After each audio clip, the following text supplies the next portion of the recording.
Welcome to today's seminar on food loss and waste in fruit and vegetable supply chains. I'm Luciana Delgado, Senior Research Analyst at IFPRI, and I will be moderating this event. So we are eager to hear from you. To participate in our Q&A session, please submit your question at ifpri.org, Facebook, LinkedIn, YouTube, or by using the hashtag #AskIFPRI on Twitter.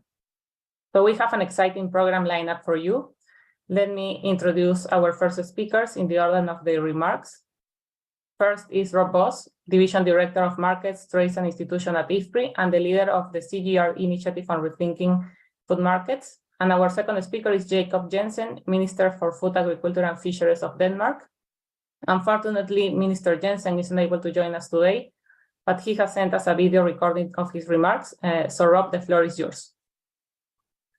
Thank you, Luciana. On behalf of the International Food Policy Research Institute, the World Resources Institute, and the Embassy of Denmark, let me also welcome you to this event on food loss and waste, which we're now organizing in this format on around the 12.3, the 12th of March, for the 5th consecutive year. Food loss and waste remains a huge global problem, found everywhere along the value chain from the producer to the consumer. The latest data from FAO and UNEP still indicate that about 1/3 of all food produced around the globe is either lost or wasted at some point in the food supply chain. The inclusion of a specific target, 12.3, for food loss and waste reduction as part of the UN Sustainable Development Goals has raised awareness and turned the problem into an issue of global concern since 2015. The establishment of the G20 technical platform on the measurement and reduction of food loss and waste has turned the issue a recurring agenda item of the meeting of the G20 agricultural ministers. And also united as the champions 12.3, a coalition of executives from governments, businesses, international organizations, research institutions, farmer groups, and civil society are putting their weight behind efforts at reducing food loss and waste. At the United Nations Food Systems Summit of 2021, a global multi-stakeholder coalition was formed called Food is Never Waste to further agglutinize international and national concerted action to reduce food loss and waste. But yet, despite this increased international awareness, and even though we can identify many successful efforts by agri-food businesses in specific contexts, the needle on the global aggregates on food loss and waste does not seem to be visibly moving.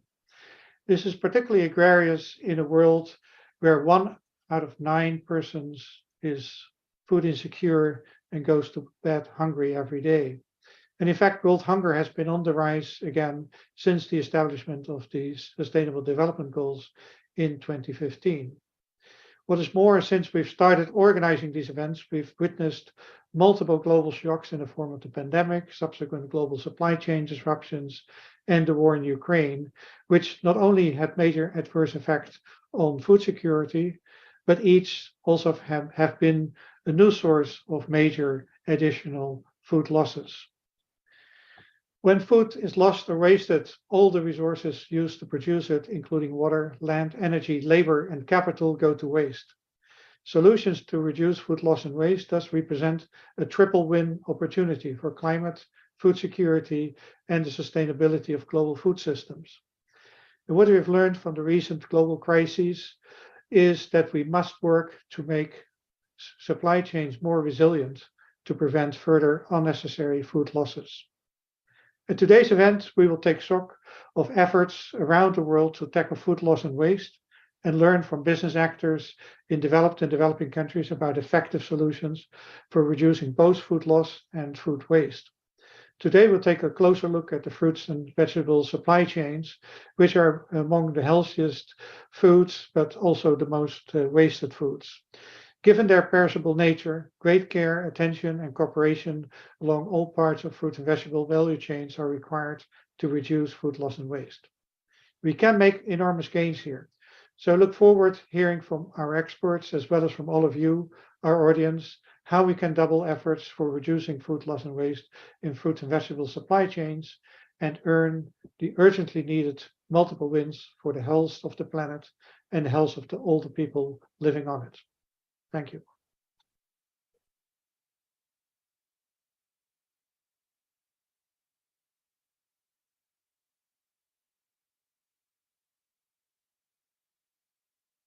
Ladies and gentlemen, it is my great pleasure to present the opening remarks of this seminar on food loss and food waste.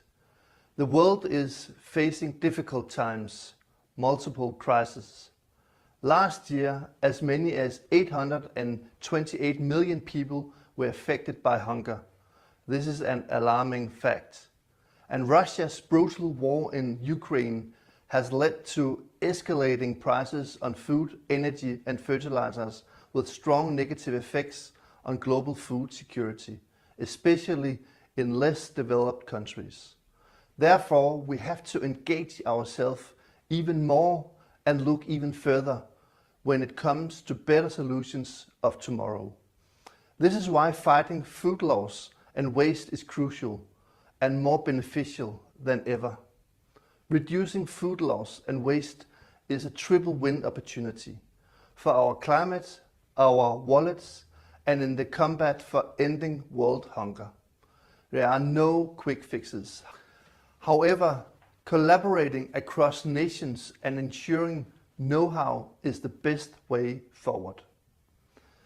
As you know, we are wasting 1/3 of the food produced throughout the food supply chain. Valuable food that vanished and tons of missed opportunities. Denmark is a small country with only 6 million Danes. Yet, every year we throw away around 800,000 tons of food. Our waste is estimated to be responsible for 2 million tons of greenhouse gas emissions. This is why we've made reduction of food loss and waste a national priority. We have had an ambitious target to cut greenhouse gas emissions by 70% before 2030. This means that we need to fight food waste and cut it in half. I hope to inspire you today by telling you about the Danish approach. We find it completely central to commit all stakeholders throughout the entire food supply chain. Everyone has to tackle this challenge. Engaging everyone from producers and companies to consumers is a way to take action towards a more sustainable food system. Our think tank, 1/3, is an excellent example of our Danish approach. 1/3 is committing and helping producers and companies by facilitating concrete actions, as well as coordinating the voluntary agreement Denmark Against Food Waste, which focus on measurements and collecting facts. The agreement has led some of our leading food businesses to measure their food waste systematically, and they are obliged to report back, because what gets measured gets managed. And data is the foundation of concrete initiatives and positive changes of behavior. This agreement demonstrates the power of a united effort. Challenging times often leads to stronger solutions. Engaging partnerships is one way to go. Another one is to voice the pointless waste. We are doing this through broad media campaigns to make every citizen aware of their role in reducing food waste. And it works. In the last 5 years, we have reduced food waste in private homes by 12,000 tons.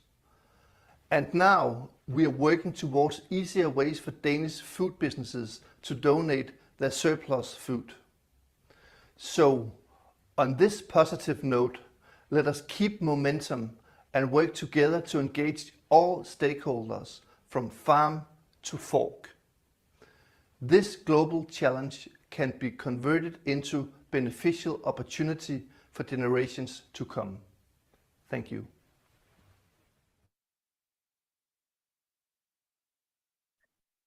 Thank you, Rob and Minister Jensen, for your welcome remarks. Let me introduce our keynote speaker.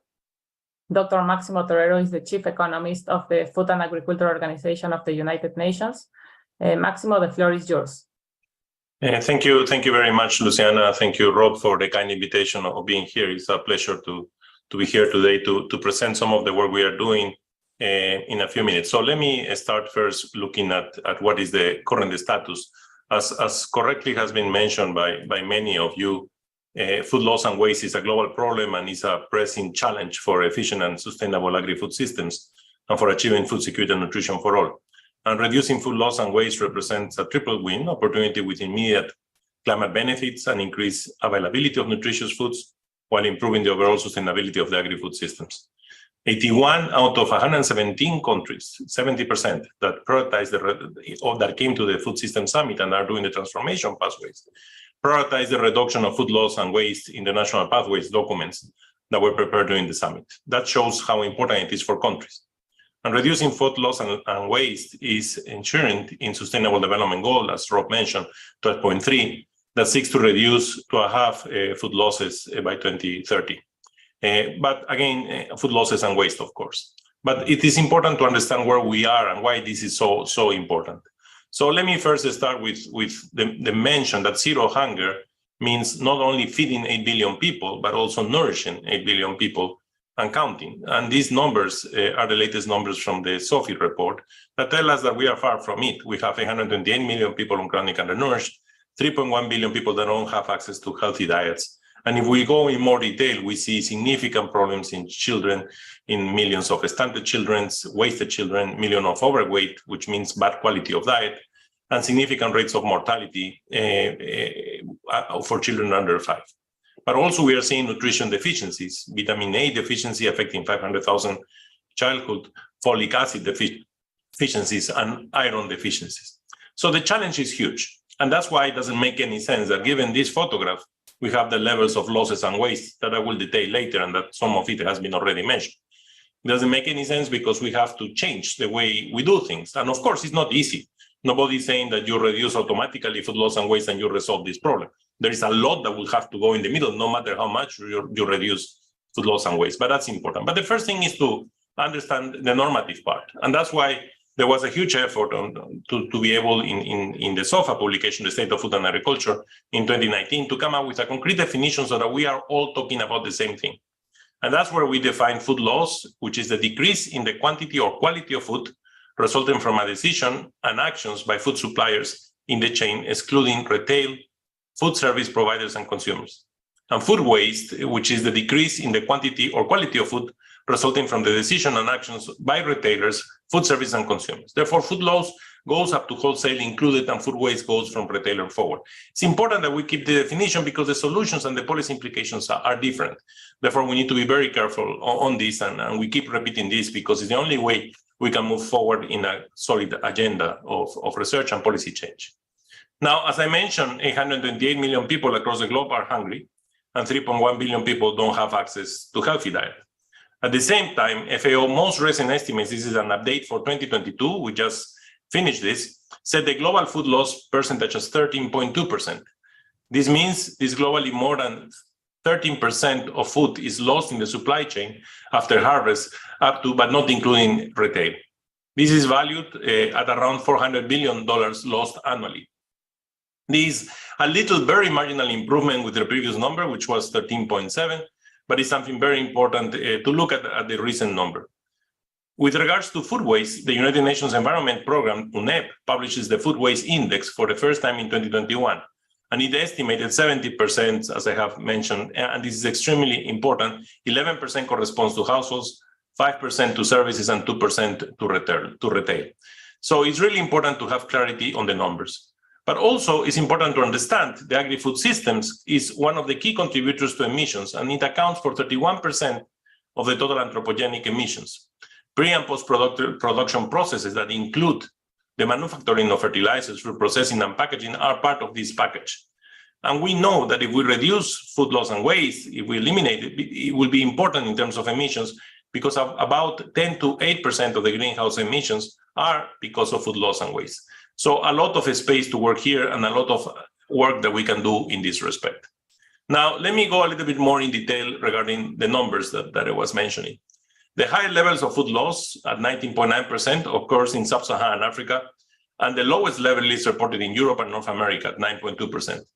Food losses percentage in East and Southeastern Asia were estimated at 14.5%, whereas in both Oceania, excluding Australia, and New Zealand, losses are 12.4%, and in North Africa and West Asia, food losses were 14.2%.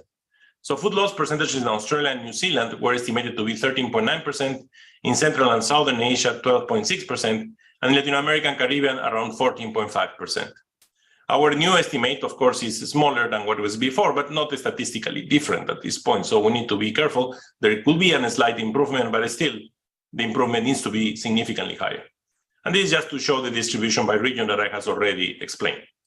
Now, let me look at the sector where this is happening. And the highest losses occur in the fruits and vegetable group at 31.15%, according to our 2021-2022 estimates. And this is due to high perishability and few intervention strategies. Lowest losses in cereals and pulses food group at 7.23%, and this could be due to lower perishability and food security crops, so more interventions for losses reduction occur here. So fruits and vegetables, which is the core topic of today, is central. And it's central also because it provides diversity of diets that we need to be able to have access to healthy diets. So if we had a half of the food loss and waste we have today at the same production level, there will be sufficient fruits and vegetables available to cover the recommended intake globally. Of course, the caveat here is that is assuming that we distribute this gain across everybody to be able to target properly to achieve this. But the important thing is just to get an idea of the magnitude. So a half will give us enough of what we need. With an estimated of 1.5 million deaths globally attributable to low fruit and vegetable consumption, this could have an important health and development impact. Of course, just ensuring global availability does not guarantee sufficient human consumption. We need a systems approach that ensures producer livelihoods, equitable distribution, healthy and food environment, and increased consumer preferences for fruits and vegetables, to name a few vegetables influencing fruit and vegetable intake. However, if we don't even have sufficient availability, we can never reach the recommended consumption patterns. Now, as I have been mentioning, food loss and waste impact the whole system. It impacts our environment, it impacts the development and hinders social progress, and it also induces economic losses and reduces return on investment for farmers. So there is a significant potential of returns, what we call the triple win, that we can achieve with the reduction of food loss and waste. Clearly, reducing food loss and waste is a significant lever for broader improvements of our food systems towards improving food security, food safety, quality and sustainability, and increasing efficiency.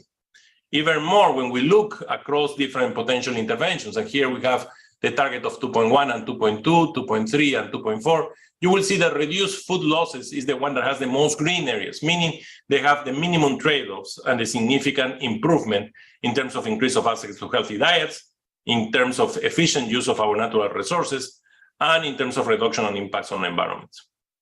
Now, but the issue is not just a post-harvest problem. And I think our moderator, Luciana, has worked a lot on this topic and looking across the value chain with all the different methodological approaches that they have been implemented with her co-authors. But what is important to understand is that losses could occur on the farm, could occur at the post-harvest, on the storage, could occur on the transportation, in the processing and packaging, and the wholesale and retail. We normally talk a lot about post-harvest and the storage part. But what this table is showing is that this is not necessarily the case. In sub-Saharan Africa, in fruits and vegetables, it's a significant impact on the farm. And that means working also on what is happening in the pre-harvest part, in the planting and the seeds that we're using and how resistant they are. Of course, there is work that still needs to be done in the storage. We have done a literature review with Sadler and other co-authors showing that most of the interventions in the storage have not been properly evaluated, and there is not cost-effectiveness analysis. But a significant work needs to be done. That's why the methodological approach that tries to identify where in the value chain the losses occur and to identify the causes before we think on the intervention, I think is central to be able to achieve that. Now, one more important topic is what are the consequences of our actions? And with David Laborde, we did an exercise for the Food System Summit in which we tried different interventions. And one of those was food loss and waste reduction. And here you see the impacts of reduction in chronic undernourishment, of a reduction of 50% of losses and waste, and also of improvement of access to healthy diets. Of course, intensification of production could have a bigger impact in terms of poverty, of hunger reduction, and access to healthy diets. But what we see here is that food losses has a significant impact and is more cost effective. But the most important thing is the only intervention when we look at different trade-offs of that intervention, meaning trade-offs on land, trade-offs on forestry, trade-offs on energy, trade-offs on chemical, biodiversity, and greenhouse gas emissions. The green color here that goes in the negative side is food loss. It's the only one that for all the different trade-offs that we were able to account had a significant negative impact, meaning that there was an improvement instead of creating negative trade-offs. In the opposite to intensification, that will create significant trade-offs, the blue bars, for example, and therefore we need to cope with those and try to minimize those. So again, it's not only the triple win, it's also the intervention that will reduce the trade-offs, and therefore it brings an idea of how important it is. Now, as it was mentioned in the video, data is central on this. We need to inform the innovation strategies, we need to understand where the losses occur. And all the methodologies being worked by many are essential to identify those. I think IFPRI is doing a huge effort on that. We are also doing a huge effort on that. We need to keep working intensively because we need to measure, as it was mentioned before in the case of waste, but also in the case of losses, to see how effective the interventions are. If we don't have an idea what is the level of losses and where they occur in the value chain, and if they are for quantity or for quality, we won't be able to achieve what we want to achieve. But we also need to bring innovations, and we need to look at different innovations that resolve the problems. So understanding the reasons of why the losses occur is central. And we need to strengthen country capacities to be able to do that. In our experience, one of the major problems that we had was drying technologies for smallholders, for example. Still, there is a challenge. There is a lot of drying technologies for large areas, but not for smallholders. And this is central because if I don't dry properly, no matter I have a storage capacity, I will create aflatoxins, for example, in cereals, and will damage my fruits and vegetables. Also, it's important to understand that cooling facilities not necessarily works for all fruits and vegetables. We need to understand the demand side to see what is needed, because many people like to eat fruits and vegetables fresh. And therefore, we can extend the duration, but up to a certain point, because then the demand side won't respond to those type of incentives. So clearly, there are low, high-cost impact interventions that can help hundreds of millions of people to get rid of hunger.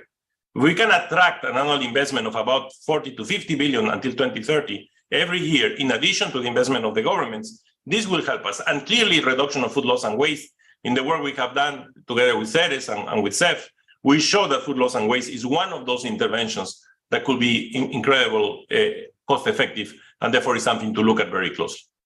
Now, FAO places emphasis on sound data and evidence to track the food loss index indicator and to serve as a basis for informing and providing policy support to countries, as well as introduction of context-appropriate, resource-efficient, sustainable technologies and quality. Here we see some examples of source-efficient technologies designed by FAO, like the mobile solar chilling facility for milk collection. We have found that the introduction of plastic crates significantly reduces quantitative and qualitative losses in fresh fruit and vegetables chains. We also introduce simple grain storage technologies and support the improvement of adaptation of technologies to improve safety, quality, and efficiency. We also have understand of the importance of digital technologies. And digital technologies can play a crucial role to accelerate this process. We have developed a series of apps, and we are currently working on an app called the FLAP to measure food loss and waste. We were supposed to come earlier, but still we are working on it so that we can fine-tune it. And IFPRI and Luciana Delgado especially has played a crucial role in helping us on developing this app as part of a project that we have with IFPRI. So there is a lot of opportunities here that could allow us to improve the way we operate, could allow us to use the technology and the digital technologies as a mean. It's not necessarily the solution. It's a mean to bring information, it's a mean to identify the problems and to try to resolve the problems and to bring solutions to farmers so that they can choose within a menu of options that can resolve the specific problem they have to. So again, it's really important not only to look at the supply side, but also to look at the demand side. If we don't identify properly where losses occur, where waste is occurring, where are the hotspots, then we can bring solutions, but they won't have any impact. And that's why it's so important to have the best possible data to achieve that.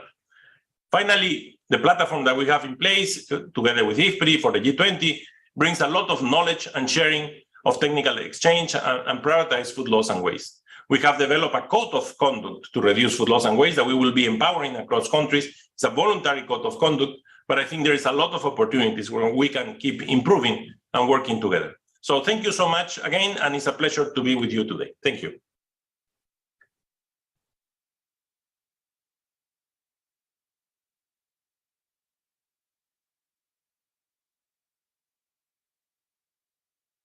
You're muted. You're muted, Luciana. Great. So thank you, Maximo, for your presentation. You have updated us with the new estimation of losses. You have also raised the importance of reducing food losses and waste for increasing the availability of nutritious food, improving the use of the natural resources, and reducing greenhouse gas emissions. And as you said, it is also the action that will have the minimum trade-offs. So thank you again for your presentation. Before we continue to our panel discussion, we would like to remind you to keep submitting your questions on IFPRI.org, Facebook, LinkedIn, YouTube, or by using the hashtag #AskIFPRI on Twitter. We will be coming to the Q&A portion of our event soon. So our first panelist is Rob Boss. So Rob, the floor is yours.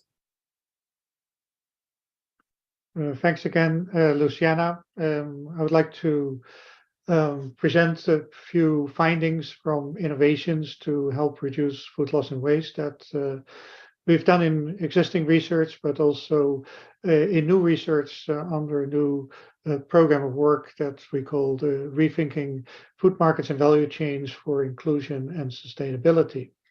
If we go to the next slide, and the objective of that new initiative is not just to look at how can we reduce food losses and food waste, but do so in conjunction with making value chains more efficient, using more inclusive business models to have better income sharing along supply chains, and also to do things more sustainably. So what we're looking at is how can we change the nature of supply chains and the incentives in supply chains to improve things. But first, some lessons that we learned from previous interventions that we've experimented with and that have shown to be very effective in reducing food losses. One is, for instance, having improved contractual arrangements to provide incentives to farmers to adopt better handling of beans, in this case in Guatemala, link farmers to corporate buyers to use these better preserved handling of beans, and that has helped reduce quality losses by 7% by those. If you can go back to the previous slide.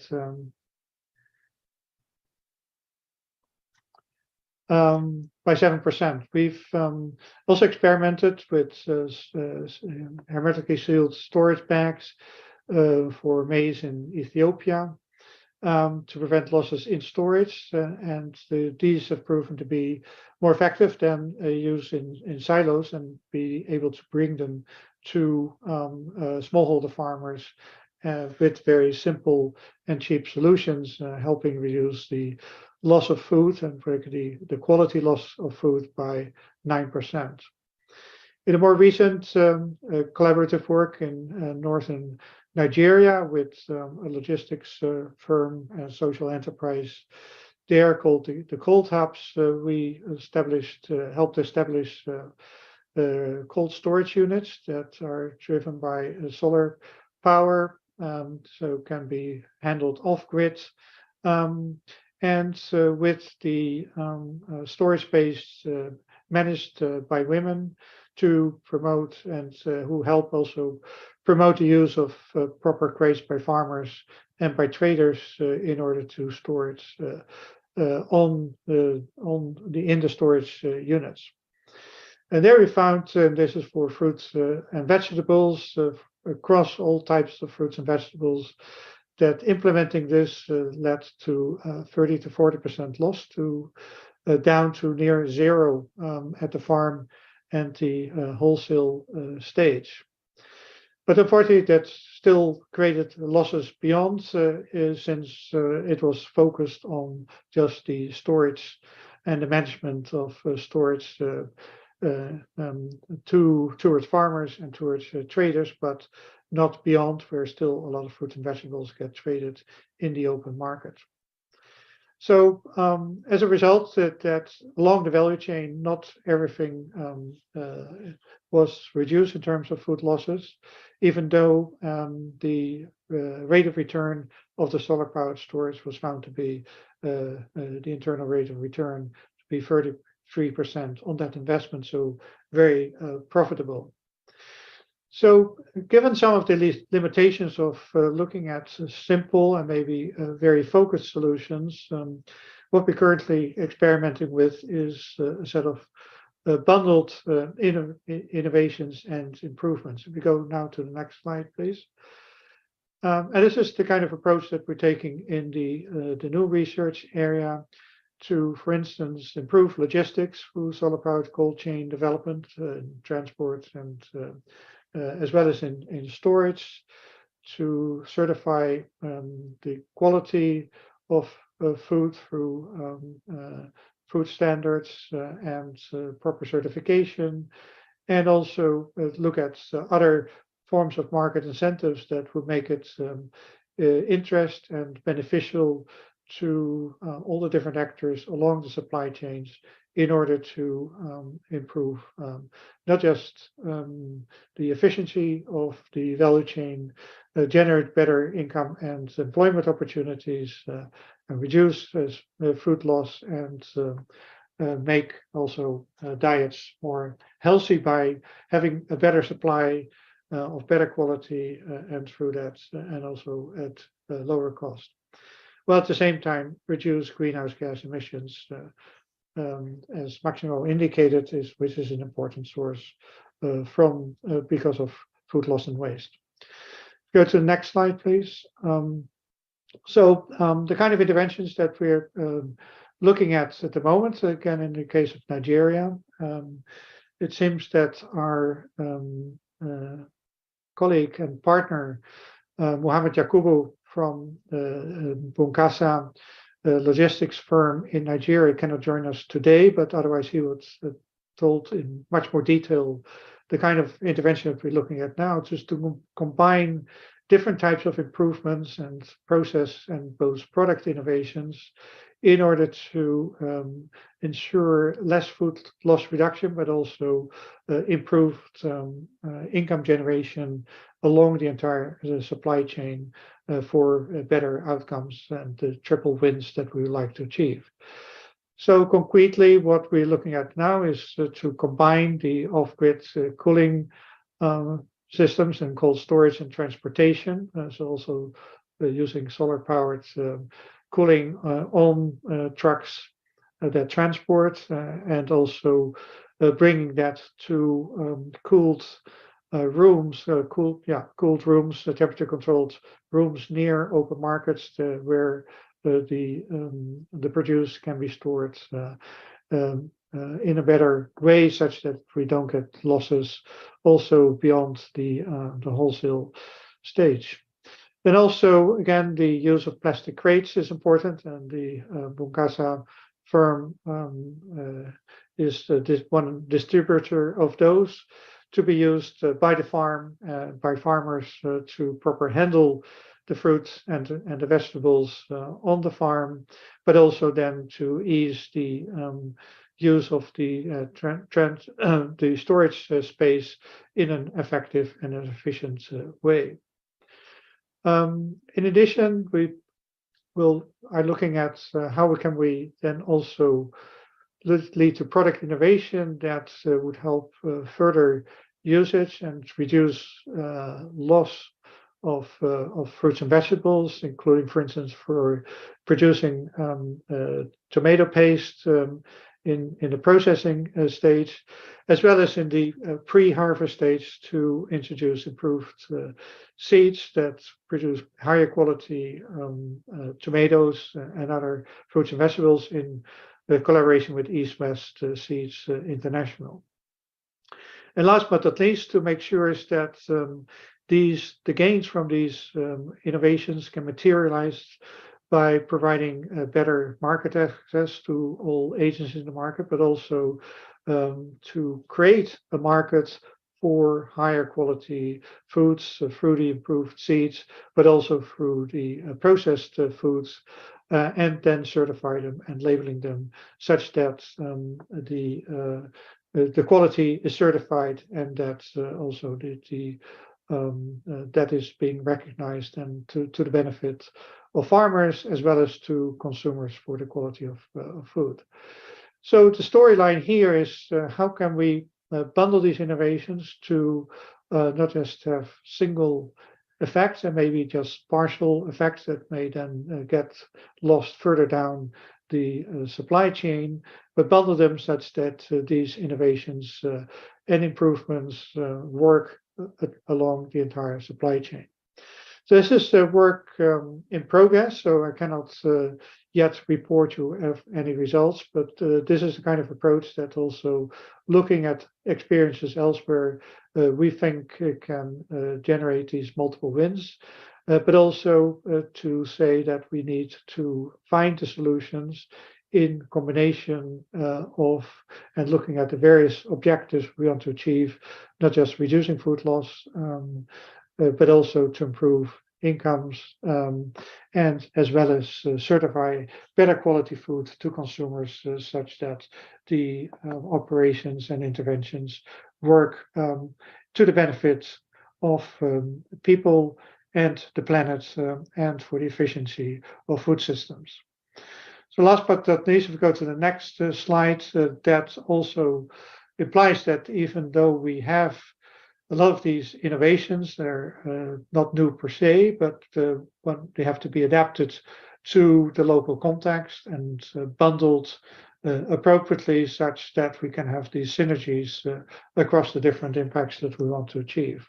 But nothing of that will work if farmers and traders don't see the incentives that they need to adopt and the widespread usage, that they can see they're cost effective for all actors along the supply chain.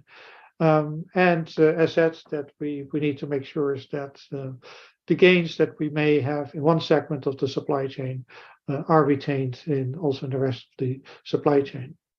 And last but not least, food systems are markets, so we have to make sure is that it's recognized the better quality, both in terms of the nutritious value of foods, but also the quality of those foods that we hope to improve through these innovations.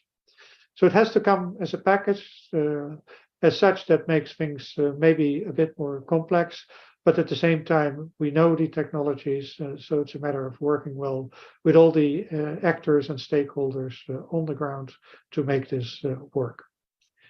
Let me stop here and thank you. Thank you, Rob. Our next panelist is Shannon Sajdak. She's a senior sustainability manager at Apeel, a food system innovation company enabling more time for fresh produce so that less food goes to waste throughout the supply chain. Apeel is doing this through a technology platform that starts with an edible plant-based coating that extends the shelf life of fresh fruit and vegetables by keeping moisture in and oxygen out, the two primary causes of spoilage. So Shannon, the floor is yours.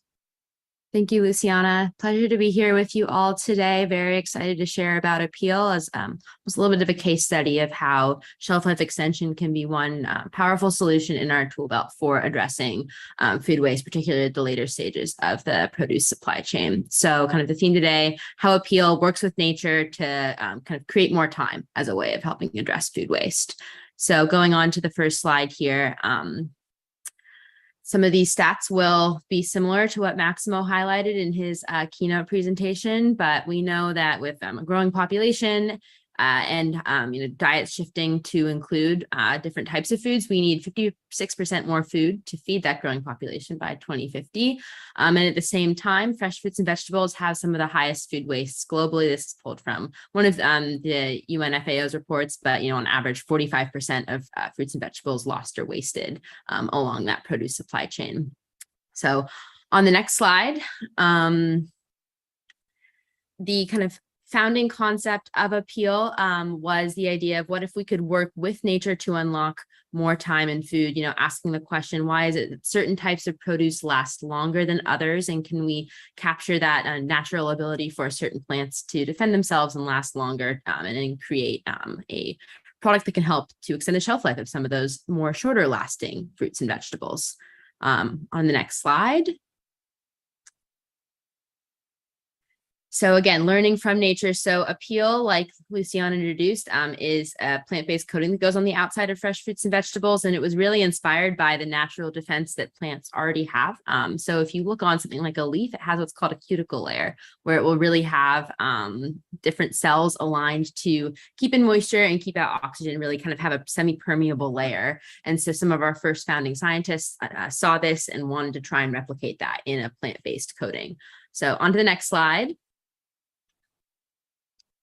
The idea being that, can we use food to preserve food? So Apeel, Apeel right now is a plant-based coating. It goes on the outside of fresh fruits and vegetables, and it's entirely invisible. So you can't see that it's there. It doesn't affect the taste of the produce. And like was said in the introduction for my talk here, the main function of that coating is to keep moisture in and oxygen out. Those are two of the biggest drivers of fresh produce. If you think about an orange or an apple sitting on your counter, it will slowly get, dried out, harder. The apple will shrivel a little bit. That's because water is leaving those plant cells, and so it's becoming shrunken down. And oxygen getting inside is another way of produce degradation. So oxygen is a very volatile molecule. It'll kind of try and beat up the plant cells in there and really affect the quality. And our product is approved for use on both conventional and organic produce, really kind of giving a wide addressability for different types of fresh fruits and vegetables. On the next slide. Apeel is applied onto produce where it already naturally aggregates in the food supply chain. Our product is shipped as a powder, then mixed with water and applied onto the fruit as it's usually moving through these big packing lines like are seen on the pictures here, where it is then boxed up and sent out to grocery stores from that point. So this is a really efficient way to make sure we're getting our product onto as much fruits and vegetables as possible at points of concentration. Then on the next slide, just to give you on this slide and the next, it'll show kind of a scale of our operations. So right now we work with over 40 different grocery stores in 11 different countries in North America and Europe. And you can buy Apeel at at retail store locations in more than 20,000 locations. And this is even an old slide, so I don't have an updated number, but it's probably grown since then, which is very exciting to know that we're able to access so many consumers in those markets. So on the next slide, you can see here a sense of our global footprint. So currently we have a variety of products commercially available in the market. Our first product was avocados. I think we've all had that experience where we buy an avocado and it's not ready. And then as soon as it's ready, it seems like it goes bad very quickly. So that was one of our first really strong value propositions. So avocados, we are able to put our product on avocados in both South American countries, so Peru and Chile, as well as in Mexico and the United States. And then we also treat avocados upon import into different European markets as well. In Europe, we also treat citrus in Spain for the European market. And I think really trying to counteract, especially for things like mandarins, where you think, oh, it has Apeel, it will last longer. But even those more delicate citrus fruits can really lose water quickly. And in the American market, we offer limes as well and apples. And very excitingly, we just recently launched a product for long English cucumbers in the North American market, where we're able to remove that plastic coating that you see on the outside. So, the product can be used to address food waste, but also enable other more sustainable outcomes like avoiding single-use plastics. On to the next slide. This is, again, an old slide, but we are still working on our 2022 impact numbers. But just to give you a sense of the scale of what our solution has been able to enable, in 2021, we were able to prevent 33 million pieces of produce from going to waste in retail stores. And Apeel, we use life cycle assessment to then quantify what are the environmental benefits that are delivered as part of that food waste reduction. It's been touched on a couple of times today how food waste is a hotspot for global greenhouse gas emissions. So we want to quantify what our benefit is there. So by preventing that food waste, we were able to avoid 7,300 metric tons of greenhouse gas emissions. That's equivalent to planting over 122,000 trees. On to the next slide. I think this is my last slide, and I'll touch on a few kind of important learnings from what we've seen as we've worked to bring our solution to market. We've been commercial with our products for almost 5 years now. And I think one thing that we've seen is even though Apeel is kind of this invisible solution that can seemingly be put into many different global supply chains, it really takes active participation to make sure that we're maximizing the value that the solution can bring. At the end of the day, our product is giving more time. It's extending the shelf life, giving a longer edible window, but that can really drive many different possible changes in the food system. It's all about, are the incentives set up properly for people to be able to take advantage of that extra time to reduce waste? You can think about things like, are the produce managers and grocery stores incentivized to want to reduce waste such that they're willing to pay for the Apeel solution? Do consumers know that they're getting extra time with their food such that they can really make the most of that extra time? And are there other incentives in the system to want to use that extra time for other kind of supply chain efficiencies? I think it's really a question of incentives and trying to make the most of it. And I think a couple other challenges that we're always thinking through are the challenge of expanding kind of to additional markets, as well as we really need those points of aggregation where all of the produce comes together. And that exists very readily in some markets and not so much in others. And then I would say kind of regulatory access as well. Regulators have a piece to play in that right now in the European Union, we can only put our product onto produce with inedible skin. So avocados and citrus, bananas, pineapples, whereas some of those more delicate types of produce that don't have a peel are really ripe for our solution and innovation, but we're still pending regulatory access. So I think it really takes everyone along the system kind of understanding that shelf life extension is something that's valuable, and we really need to put it on there, but then actively make decisions based upon it. So I'll leave it off there and go ahead and pass it off to the next presenter. Thank you, Shannon, for the presentation. So our next panelist is Signe Frese. Signe is the Director of CSR and Quality Coop Denmark. Coop Denmark is a Denmark leading consumer goods retailer owned by 1.9 million members. So Signe, the floor is yours. Hello, everybody, and thank you very much. And thank you for letting me participate in this interesting discussion. So as a retailer, working with food waste, not just fruit and veg, but all types of food waste is really important, because every retailer buys the products from the producers, for example. So our interest is to sell the products. That's why it's a focus area that always has existed in retail and definitely also in Coop, because if we waste food, we waste our own money, but we also waste resources, which is not a good idea at all. In Denmark, the consumers are very concerned about food waste, especially retailers' food waste. But the analysis, lots of different reports and analysis actually show that it's food waste at home that is the most, where the biggest food waste is. Even so, as one of the biggest retailers in Denmark, we also work to minimize the food waste that we have from our stores. And our latest calculations shows that we have a food waste of about 1% of turnover.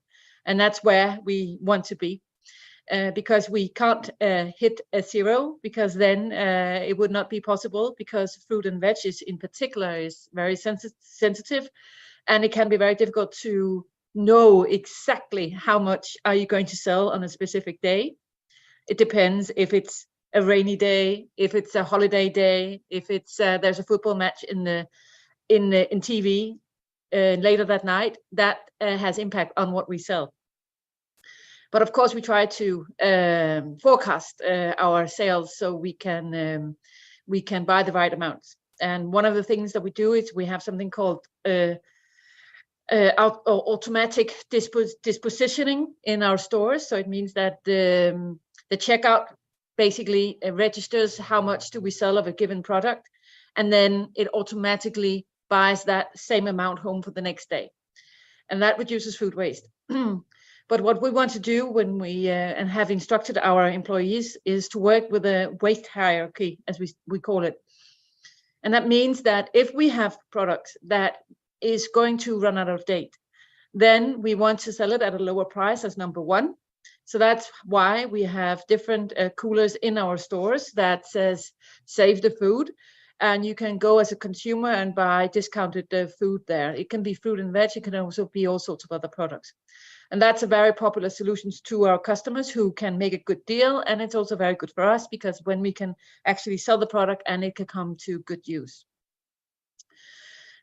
We also work together with Too Good To Go, and in fact, we were the first ones in Denmark to participate with Too Good To Go. And by this time, we have sold over 1 million products or bags through the Too Good To Go solution.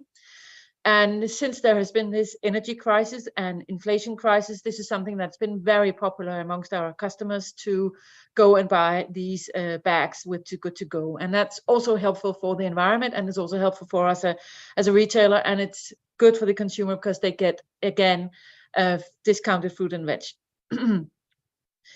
If it's not possible for somehow to sell it, then we try to see, can we use the products to go into other types of products. For example, we have in one of our chains, we sell banana bread, which is made from excess bananas that we have from our stores or from our storage.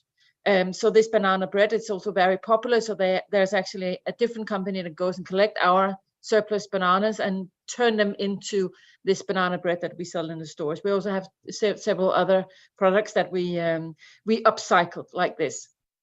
And if that's not possible, then we like to donate the excess food waste that we have, which is not waste, but still edible, to local societies who will hand it out to vulnerable people. And then in the end, if nothing can be done, then we will put it in our bio container, and it is turned into biogas. So we work on many different levels to reduce and avoid food waste in our stores. We also work together with the producers, not only in terms of amount and supplies that we like to order, but also in terms for them to be innovative. How can they also reduce food waste in their value chain is one of the things that we are engaging with our producers with, but also how can they perhaps extend product life, which we've just heard something about just before. And this is an ongoing conversation with our suppliers to see how can that be done. One of the things that we've also done is to try and see if we can shift the market preferences for different fruit and veg. For example, we started off for more than 10 years ago to sell what we call wonky carrots in our stores because we wanted to make sure that it wasn't food waste at our producers. And sometimes the consumers would like to buy those kind of things, but sometimes it's a little bit more of a hard sell. And lastly, what we also do is try to help our consumers to avoid food waste at home, because as just said in the beginning, that's where the most amount of food waste actually is.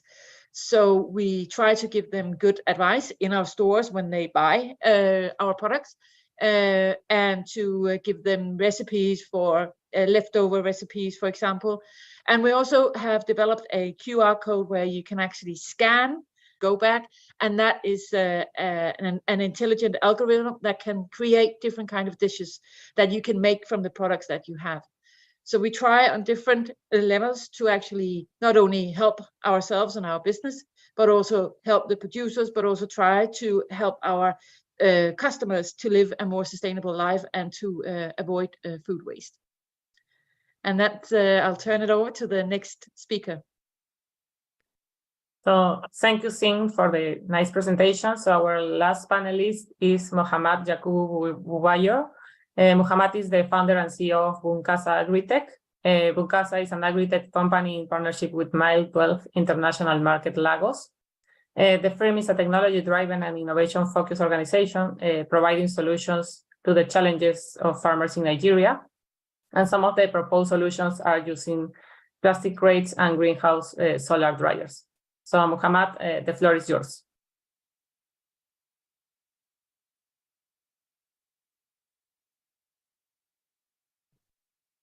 I think we just lost Mohammed. Oh, okay. So we wait for him, or we can continue with some questions to the panel? I suggest we continue with some questions. Okay, so thank you to our panelists. So at this point, we will now move to the Q&A portion of the program.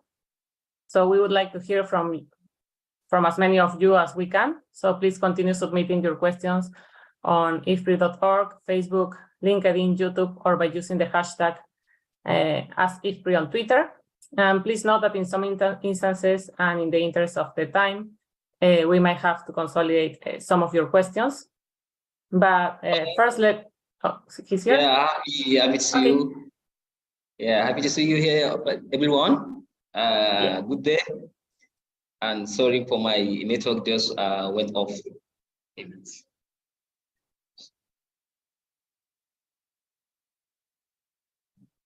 Hello? Yeah, Hey, Mohammed. Go ahead, Mohammed. Okay. So the timing is 9:30, right? Yes, that's correct. Hello, are we set? Yes. Okay. I'm set, and I hope my background is okay, and also everyone can hear me.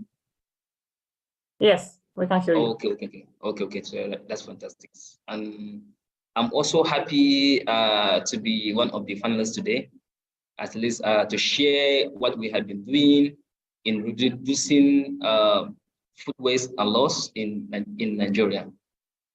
Because as you know, Nigeria is one of the largest country in Africa, producing so much, a lot of food, and which about 50% goes to waste.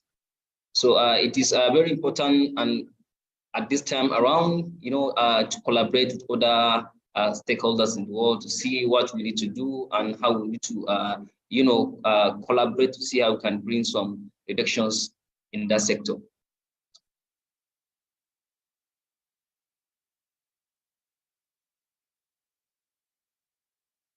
So thank you very much for this opportunity to join you here today.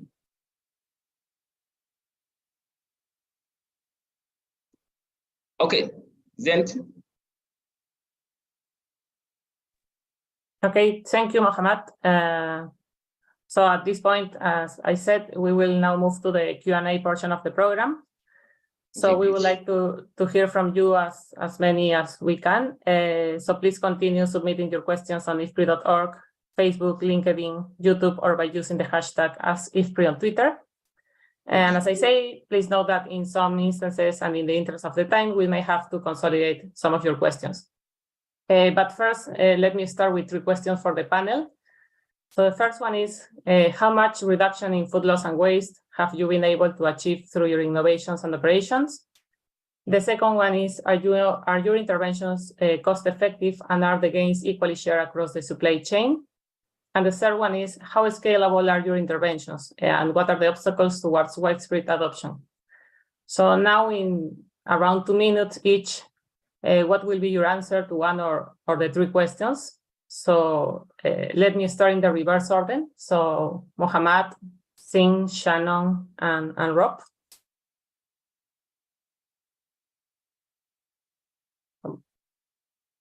Mohammed.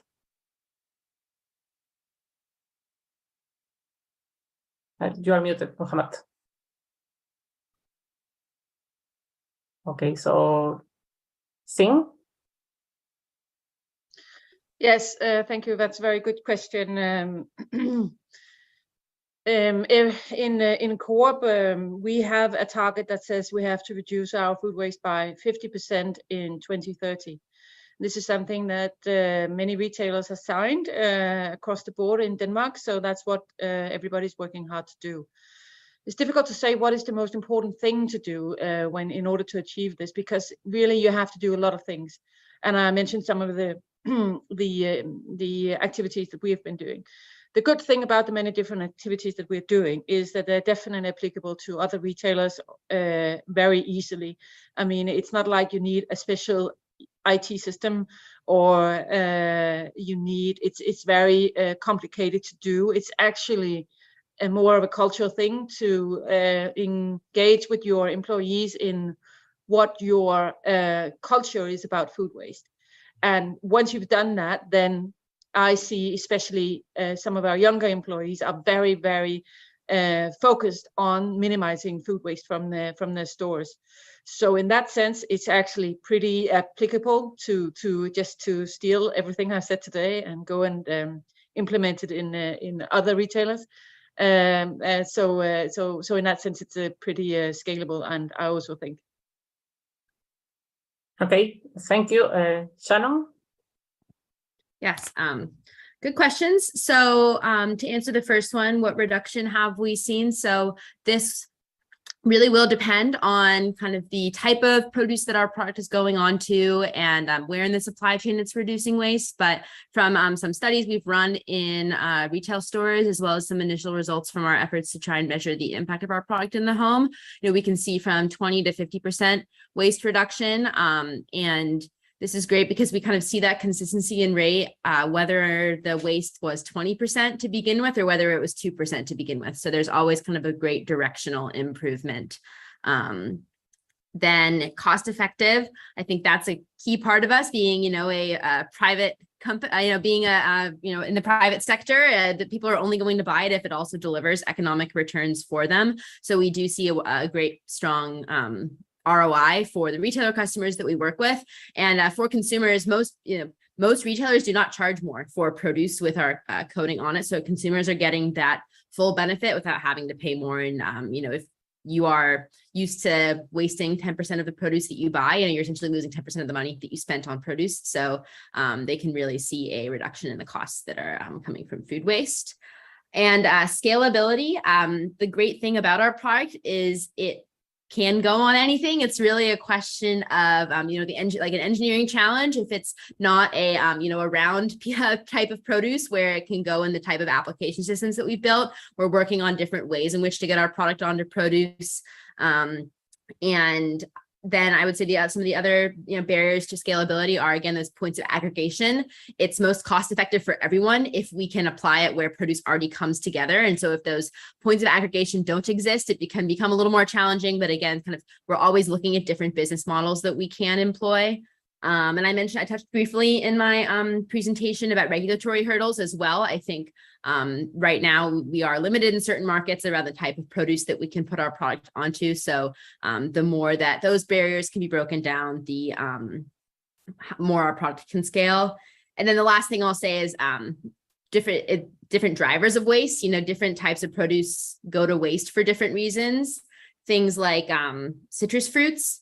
Some, both mold can be a big driver of waste, and where right now our product does not address mold, but we are always working on improvements to our formulation in order to address those drivers of waste. So that's really key for us in product development when we look to scale our technology to new types of produce, understanding what is specifically driving waste in the food system for this type of produce. Does our formulation address it now? Do we need to create a new formulation? And that makes sure you're really targeting the solution for the crux of the problem. So thank you, Shannon. Rob? Yeah, thanks, Luciana. As I mentioned in my intervention, in the case of the cold storage, the solar-powered cold storage in Nigeria for fruits and vegetable chains, we saw improvements in the sense of reduction of food losses to near zero from 30 to 40%. But at the same time, what we also saw there is that the food losses then reduction happens for those that participate in the storage space, in this case, particularly farmers and traders. But then beyond that, when it goes to the retail stage, which in Nigeria is still pretty much in open markets, then renewed food losses would occur. So in the microcosm, so to speak, of the micro storage space, we saw that was cost effective with high rates of return on those investments. But for the supply chain at large, if it doesn't work across the supply chain, then there still can be significant losses. Hence the bundling with other interventions where we hope to sustain the reduction in losses throughout the supply chain, through better quality seeds, through the handling and better distribution of crates, where Muhammad's business is very active in, as well as through the cold storage, the cold transportation, solar powered cold transportation along the supply chain, as well as use of cool rooms in the supply chain near the open markets. So the combination of things would need to lead to these bigger effects and benefits along the supply chain, and I think then that would be well scalable once everybody can see the benefits of that. But I'm quite sure Mohammed can add to this from his specific context. Thank you, Rob. So Mohammed, do you want to add something on the questions? Okay, are we on the questions number 3? Yeah, you can choose any of the 3. Yes. Okay, on the questions number 3, our intervention can be scaled across 200,000 tomato farmers we have in Nigeria, and because we have a practical experiment whereby the comparison between the welfare basket and then the plastic crate, there is like huge gap difference in terms of like food reductions. And then on terms of what Frese adaptations, the obstacle that is stopping the plastic crate will be linked to the issue we have with logistics, because we have many batch roads in Nigeria, in a way that some trailers take about 3 days to 4 days, instead of taking 2 days to convey tomatoes from farm to the market. So the issue of logistics is a great issue affecting the widespread of the adoption of plastic crates in Nigeria. And then also there's issue of theft, whereby some consumer will buy a plastic crate, will buy tomato inside a plastic crate and go out to the market with it. But with that, we have done something where we sit down with the market association, and then the offloaders, and also with the consumers, whereby the plastic crate will be protected inside the market. It means if a consumer buy a tomato inside a plastic crate, he needs to buy his own plastic rubber, something that they come with, and turn that tomato inside. They were not allowed to go out to the market with that plastic crate. There's also issue of mishandling, by farmers, traders, and also offloaders. And with that, we created awareness and a training for the farmers and the traders at the market level, and also with the offloaders, to show them a proper means of handling those plastic crates, so that it should not breakage and it should not spoil. And also whereby there's an empty crate, a trader or someone like a member of the market will not allowed to sit down on that plastic crate. If he do that, he's going to pay a fine. And then the last thing that is stopping, the adoption of this plastic crate is the issue of funding, because plastic crate is capital extensive now in Nigeria, especially in the last 2 years. So these are the 5 factors that are stopping, the widespread adoption of the plastic crate in Nigeria. And in terms of solar dryer, the current solar dryer we have in Nigeria is inefficient in a way that it dry the tomato the same days you can dry tomato under sun. That means when you take 10 days to dry your tomato under sun, you also have to take another 10 days to dry your tomato inside the solar dryer. So in that regard, farmers will say they don't see a differences, but we are aligned with some fabricators here in Nigeria, see how we can develop and come up with a better solar dryer that can at least dry those fresh produce in like 24 hours. That is maximum. So that we'll have an efficiency, and fastness, in drying. So that even the farmers will see that, yes, there's differences between what I'm drying under the sun and what I'm drying under the solar dryer. Because the coloration and the hygiene is not enough. It's not enough. Our consumers in Nigeria still we have to do a lot of work to let them know the differences between the tomato that was dry under sun and the tomato that was dry under solar dryer. You know, it is a the one under solar dryer is more hygienic, but it's not physically seen. It's not something that can physically seen until you told them. So we created that to see how we can differentiate the packaging. The packaging of the dry tomato inside the one that come from solar dryer and the one that come from under sun, so that the packaging will be different in a way that farmer can be able to understand, okay, oh, this is hygienic. Okay. So there's a lot to do on that regard. Okay, thank you, Mohammed. So let us continue with other questions. So what indicator will you use to identify priorities of interventions to reduce losses or waste, assuming that you have a restricted budget? So how you prioritize this? How you prioritize these interventions? So Hello. can we start with Signe? Hello? Please, can you come again? Yeah. So the question was, what indicator will you use to identify the priorities of interventions to reduce losses or waste, assuming that you have a restricted budget? So how you prioritize this? So can we start with Signe? Yes. Well, I guess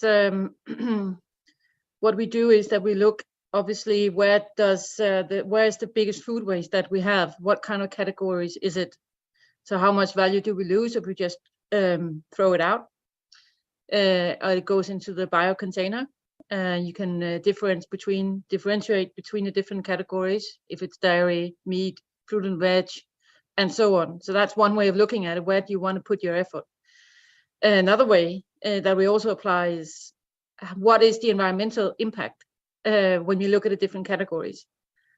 So that's also a frame you want to put into it. I think you should.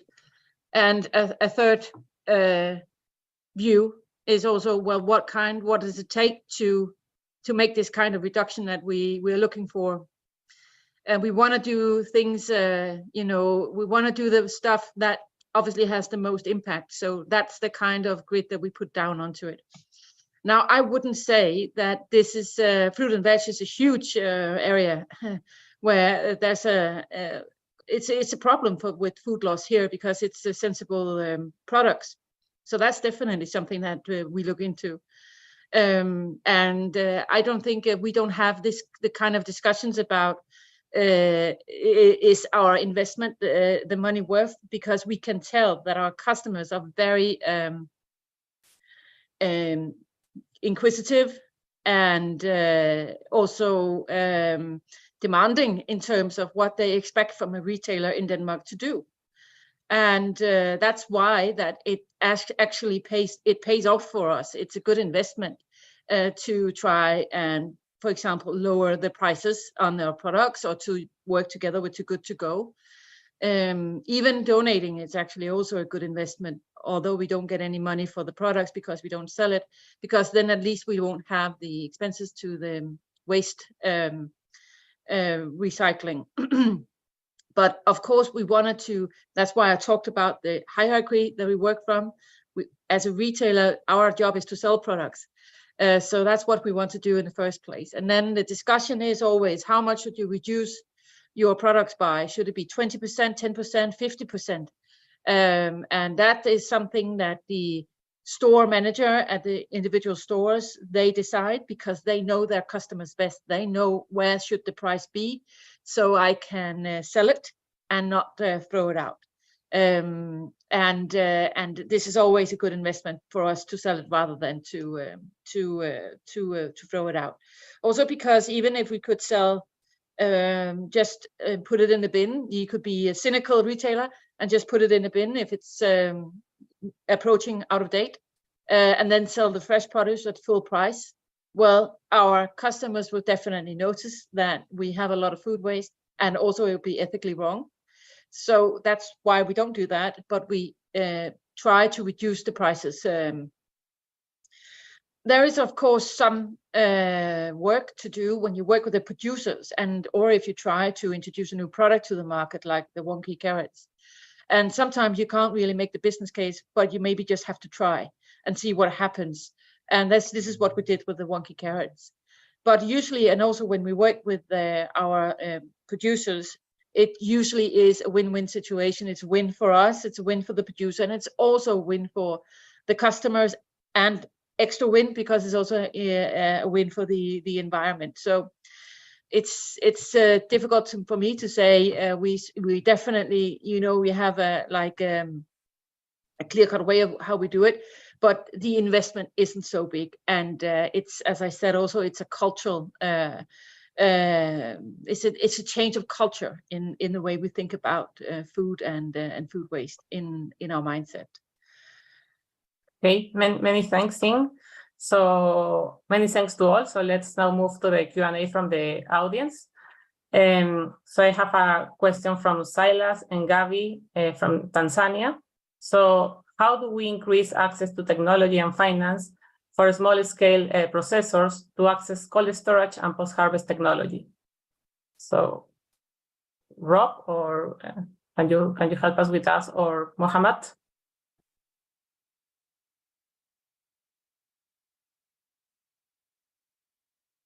Okay, she was talking. Yeah, she was asking about access to finance for the small processors. What I think in Nigeria we are doing something similar here, because there's a need of commitment from those small scale processors of, like, maybe for example tomatoes. They have to start something. There is many local way, to process tomatoes, and there's also other local ways to package it in a way that they are going to start looking for markets, and from that it will be easy for them to access funds. The big jump for them is to start. There's a way you can start small before you attract some financing. So on the issue of that finance, I suggested for them to start using the local tomato processing. They can do it. There's available bottles and branding available. I think anywhere in Africa they can get it. They can start the processing and also start looking for markets. But most times people think like they can jump into a business, or their barrier to entering that business is finance. But when they get that finance, they realize that what they need the most is not that finance. It's actually they need to do the background check, the feasibility study. They have to understand what's really in that business, and they cannot understand that without starting. No matter what, they have to start. There's some supermarkets nearby us that we encourage women, after processing their own tomatoes, they can take it there. Some have successfully been able to sell their own, while some they cannot be able to sell their own. So they come back and sit down to realize where are they making mistakes and where their market is. At times, someone maybe even target a wrong market. For example, now in Nigeria, we have Southeast, we have Southwest. Southwest are people who are majorly want to consume fresh foods. If you give them any processed tomatoes, they are not going to consume it. But we have Southeast, eastern part of Nigeria, where they consume a lot of tomato paste. They don't care about the fresh one. All they need is processed tomatoes. So most times, without starting, someone may not be able to understand what is really in that business. And then the first thing he will say is finance, which is actually his own problem, or what he most needed is not finance. It's actually to start doing the background check. And if he have done the background check, it's not easy for him to access the finance, because whoever comes and see his market size and see what he's doing, now what he needs is to scale off. So it's very easy for an investor, to help those small scale processors to scale up by looking at what they were doing. But if they have not doing something yet, it's not be easy for them to access that finance. Okay, thank you, Mohammed. Thank you. So the next questions are to Shannon from Clarity Mapengo, from Pratisha and others. So how affordable is Apeel to small-scale fruits vendors in the developing global south? Or do you have any strategies in place for that? And also, can they help, like Apeel can help with low-value produce? And if you can please share some examples on which fruits and vegetables you can use the technology from Apeel. Thank you. So as you saw on the map, I think most of our commercial expansion today has been in the North American and European markets, but we are always looking for ways in which we can bring our solution farther upstream and to different geographic areas. I think one challenge we've noted in some markets is where produce supply chains are more decentralized. We don't have those points of aggregation where we can utilize the engineering technologies we've developed to apply our product. We are, currently trying to explore ways in which we can enable things like self-service models where we could sell the powder instead of needing to sell our, right now we operate as a solution provider. So we come in, we have the equipment, we have the solution, and we take care of the application. But we are currently trying to explore different business models where small scale producers would be able to use it for their fresh produce. And that way we don't have to rely on those points of aggregation. So that's why, for example, some of our expansion into South America currently is with larger avocado suppliers who have those points of aggregation. And then to the second part of the question, the types of produce we can apply it onto right now. Right now we have available in the market in North America, avocados, apples, and limes, and we're looking to launch onto additional produce categories in the coming year. And I think right now we're looking at strawberries and bell peppers are kind of the current ones we have in the mix. And then in Europe, we also do avocados and we do citrus fruits, so mandarins, oranges, lemons, grapefruit. And again, the limiting step there being our inability to apply onto edible skin products. But I think one thing we're always looking for in new business opportunities, whether it's new supply chains or new produce categories, we're looking at desirability. Does the market want it? Is there enough waste or other inefficiencies to justify the cost of the solution that would be then economic benefits returned to people? Is it feasible? Can we technologically do it with the tools we have developed as our company? And is it viable? Are we as a business going to be able to make money for it? And are our customers going to be able to make money for it? So I think those are the frameworks by which we look for expansion and kind of hopefully, that's kind of a high level answer to kind of why we are where we are right now and kind of will guide our future expansion as well. Hey, thank you, Shannon. So the last question is for Rob. How can the collection of primary data be optimized for the food loss and waste along the fruit and vegetable supply chain? That's a tough question. Maybe something more for Maximo to answer or for yourself to answer. You have a lot of experience in that. Of course, it's very difficult to globally collect all the data that's needed to monitor closely food loss and waste, because we have so many products, and also what you need to be looking at, not just in terms of the quantities lost, but also quality losses. That is our own research has found that is an important component of how we identify food loss and food waste. But yes, I think a lot more can be done, particularly if businesses themselves and traders would start reporting on food losses, and that it also becomes a more integral part of regular farm surveys. To get day-to-day monitoring, that will be probably too expensive, but I think with the identification, also indirect methods next to the primary data collection that FAO is doing for food losses and UNEP is doing for food waste, I think we're making quite a bit of good progress towards the better monitoring. But as said, it's very costly, so it will depend on all countries, partners, but also businesses alike to help collect more and better data to be able to monitor food losses along entire supply chains. Okay, thank you, Rob. So thank you everyone for participating in the discussion.